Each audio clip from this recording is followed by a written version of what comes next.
welcome to the first sunny day that I have experienced in about, I'd say like 2 weeks.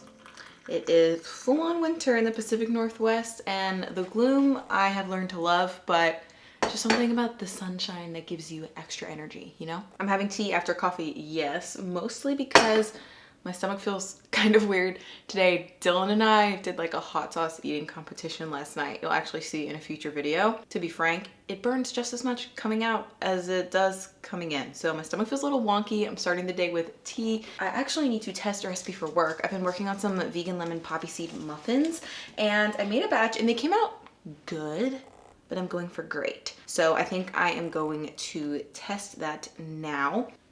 The good news is you guys are watching this in the future, so I can just like cover the screen right here and then I'll show you how to make them like instantly. You only need a few simple ingredients to make these vegan lemon poppy seed muffins. First, we'll start by sifting flour, baking powder, and baking soda together, then fold in some flax, poppy seeds, and salt.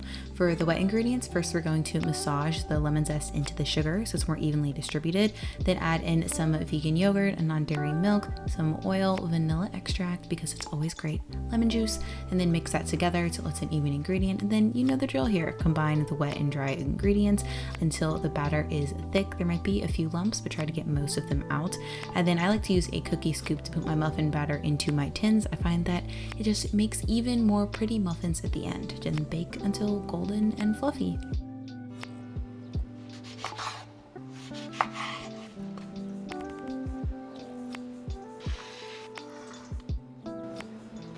I am so glad I decided to retest those muffins. This was the before.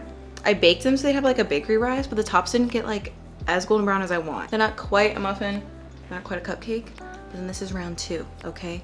We've got nice golden tops, some cragginess. It's firmer, we've got a nicer rise. It's also always a good day when your muffin wrapper actually comes off of the muffin. All right, are you ready, Oh yeah. I reduced the sugar on these too, because some people might want to add a glaze. I feel like they're like perfect breakfast food right now. Like they're not too sweet. A+ me. And PSA, if you missed my seasonal winter produce reel that I posted on YouTube Shorts or Instagram or TikTok, it's citrus season right now. So if you want the best tasting oranges of the year, get yourself some citrus.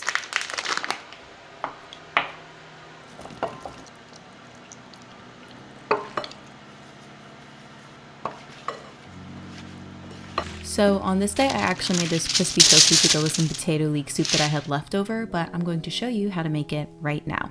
First, I want to talk about leeks. They are a great seasonal vegetable. They're in season from winter until early spring, and they kind of taste like a mild green onion. When you're at the store, you want to look for leeks that have a long stem of light green and white parts, because these are the parts that we can use in our soup. So it's just more cost effective if you get more of those, you know?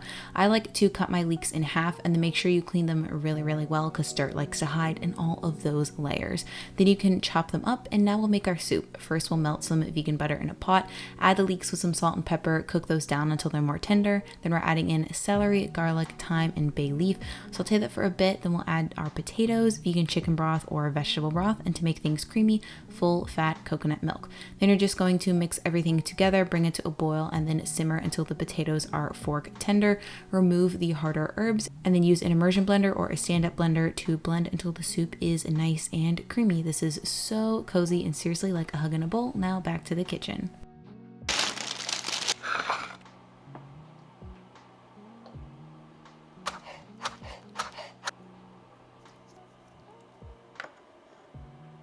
So this morning I did journal a little, but I also made myself a list of things to get done today. And I'm probably not gonna get around to most of them because that's just how my to-do list always work.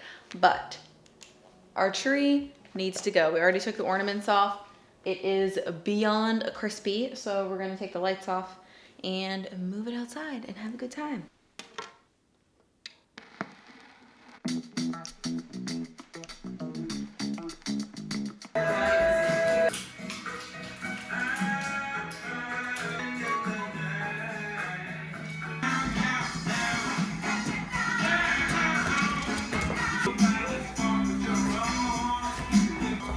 Okay, keep tilting your way. Tilt, tilt, tilt. Already steady, let's go.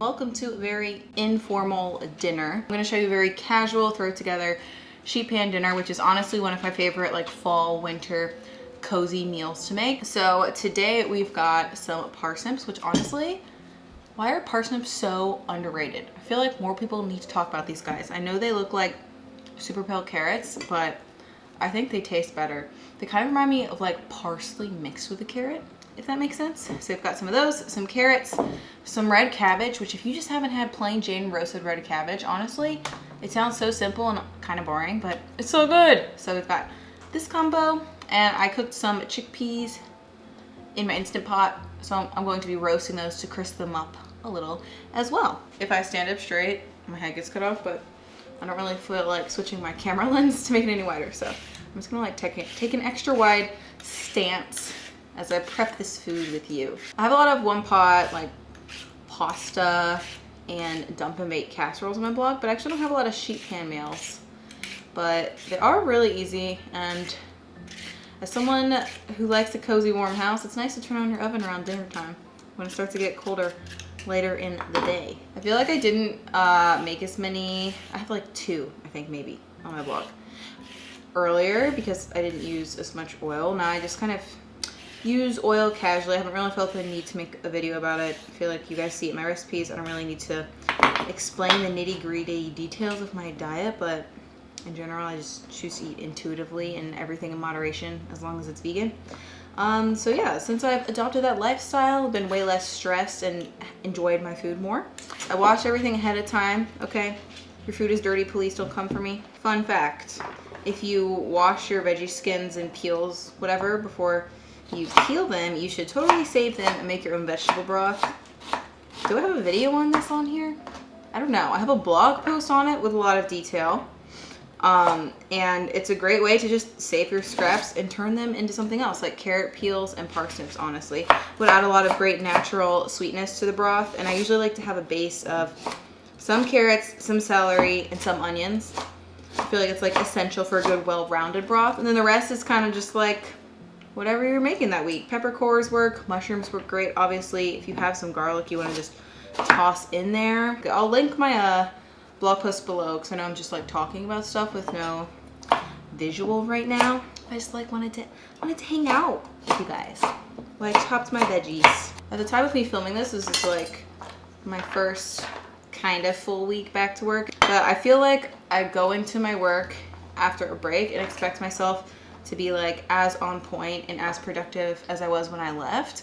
And when I really stop and think about it, it doesn't really make logical sense, does it? Because you're like kind of in the groove, and naturally we should allow ourselves to have some time to ease back into things rather than just going 0 to 100. That's probably not like healthy or natural. I've been trying to remind myself of that this week and like taking breaks when needed to take care of myself because, you know, capitalism just wants us to work forever and have no fun or enjoyment in our lives.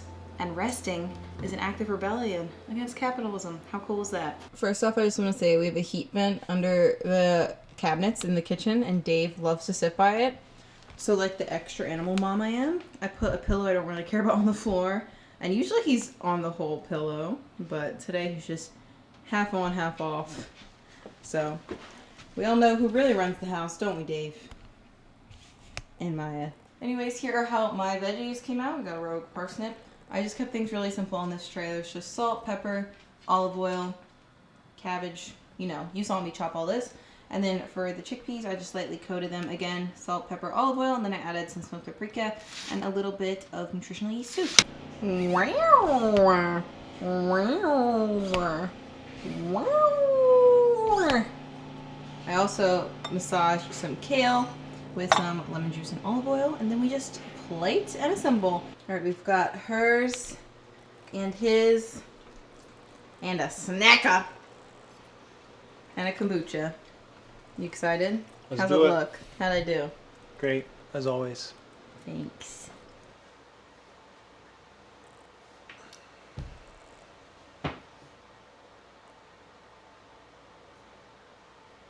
We ate dinner and had more muffins for dessert, and Dylan lovingly did the dishes. Thanks, Boo. You're welcome, Boo. So that's it for this video. I hope you guys enjoyed it, and if you did and you're not yet subscribed, be sure to hit that little button to get more content. Yeah, it's down there. You have any final words, Dylan? As always, peace! Alright, bye.